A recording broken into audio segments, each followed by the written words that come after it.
Today's proverb is from Nigeria. Yes, Nigeria. And that proverb says that the sky is too wild for any bird to collide with one another. It's too wild.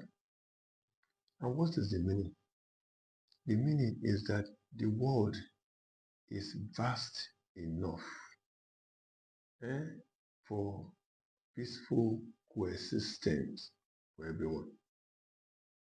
The world is vast enough for everyone to coexist peacefully. And what is the moral lesson? The moral lesson is that there's always a room for peaceful coexistence and harmony.